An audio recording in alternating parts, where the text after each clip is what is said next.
Phone tapping కేసులో కొత్త కోణాలు వెలుగు చూస్తున్నాయా? తనకు సంబంధం లేదంటున్నారు మాజీ ఎమ్మెల్యే. చేయించిందంతా కేటీఆర్ఏ అంటున్నారు ప్రజెంట్ ఎమ్మెల్యే. ఫోన్ ట్యాపింగ్ కేసులో నేతల విచారణ ప్రారంభం కావడంతో కీలక విషయాలు ఇప్పుడు బయటకు వస్తున్నాయి. అసలు ఫోన్ ట్యాపింగ్ కేసులో ఏం జరుగుతోంది? ప్రభాకర్ రావు ఎవరిని బెదిరించారు? మాజీ ఎమ్మెల్యే చేసిన ఆ కీలక వ్యాఖ్యలు ఏంటి తెలియాలంటే ప్రైమ్ 9లో ఈ స్టోరీ చూడాల్సింది.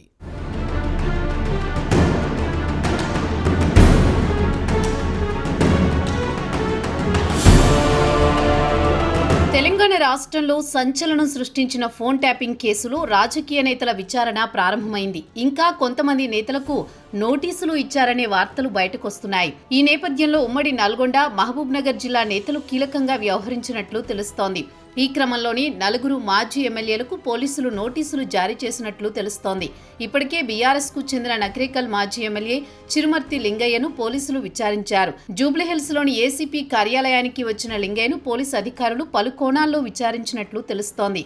ఇదే కేసులో అరెస్టై జైలులో ఉన్న అదనపు ఎస్పీ తిరుపతన్నతో గతంలో ఫోన్లో మాట్లాడిన కాల్ డేటా ఆధారంగా లింగయ్యను ప్రశ్నించి వివరాలు రాబట్టినట్లు అధికారిక వర్గాలు చెబుతున్నాయి.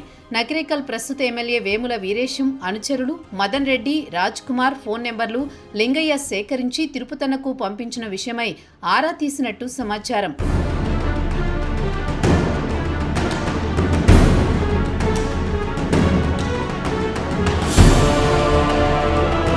మరోవైపు ఫోన్ ట్యాపింగ్ కు తనకు సంబంధం లేదని చిరుమర్తి లింగయ్య చెబుతున్నారు. తిరుపతన్న అడిగినందుకే ఆ ఫోన్ నెంబర్లు పంపించానని పోలీసులకు చెప్పినట్లు తెలుస్తోంది.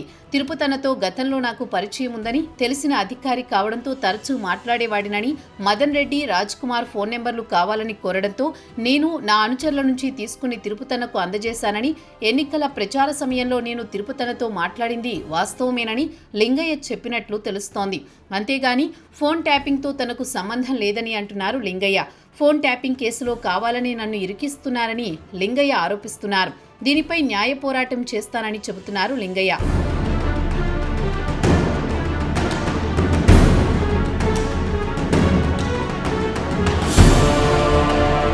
మరోవైపు గత శాసనసభ ఎన్నికలకు ముందు ఫోన్ ట్యాపింగ్ దందా విస్తృతంగా సాగినట్లు దర్యాప్తు అధికారులు ఇప్పటికే గుర్తించినట్టు సమాచారం. 4 నెలల్లోనే దాదాపు 1200 ఫోన్లపై అనధికారిక నిఘా కొనసాగించినట్లు వెల్లడైందని తెలుస్తోంది. అప్పట్లో బీఆర్ఎస్ ఎమ్మెల్యే అభ్యర్థులకు ఆటంకాలు లేకుండా వనరులు సమకూర్చడంతో పాటు ప్రత్యర్థి పార్టీల అభ్యర్థులకు వనరులు అందకుండా చేయాలనే లక్ష్యంతో ఈ దందా సాగించినట్లు దర్యాప్తు క్రమంలో అధికారులు గుర్తించారని తెలుస్తోంది.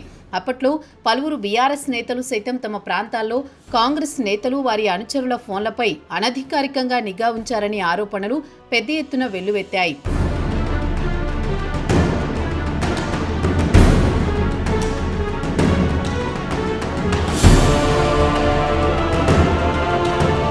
ఇదిలా ఉంటే తన అనుచరులు ఫోన్ ట్యాపింగ్ చేయడంపై నకరేకల్ ఎమ్మెల్యే వేముల వీరేశం స్పందించారు. ఫోన్ ట్యాపింగ్ కు అసలు సూత్రధారి కేటీఆర్ఏనని సంచలన కామెంట్స్ చేశారు. గత అసెంబ్లీ ఎన్నికల్లో ఫోన్ ట్యాపింగ్ కు పాల్పడినా నా గెలుపును ఆపలేకపోయారని ఈ సందర్భంగా వీరేశం అన్నారు. బతుకు మీద ఆశ లేదా అని తనను కేటీఆర్ బెదిరింపులకు గురిచేశారని సంచలన వ్యాఖ్యలు చేశారు. అంతేకాదు టేబుల్పై తుపాకీ పెట్టి ప్రభాకర్ రావు తనను బెదిరించే ప్రయత్నం చేశారని కీలక ఆరోపణలు చేశారు వీరేశం. పార్టీ మారే క్రమంలో తనని చాలా తీవ్ర ఇబ్బందులకు గురిచేశారని వేముల వీరేశం ఆరోపిస్తున్నారు. మరోవైపు ఉమ్మడి నల్గొండ జిల్లాకి చెందిన 2 బీఆర్ఎస్ మాజీ ఎమ్మెల్యేలకు నోటీసులు జారీ చేసినట్లు తెలుస్తోంది. త్వరలో వారిని కూడా విచారించనున్నట్లు అధికార వర్గాల నుంచి అందుతున్న సమాచారం. చూడాలి మరి ఎవరెవరిని విచారిస్తారో, ఎన్ని విషయాలు బయటపడతాయో రానున్న రోజుల్లో.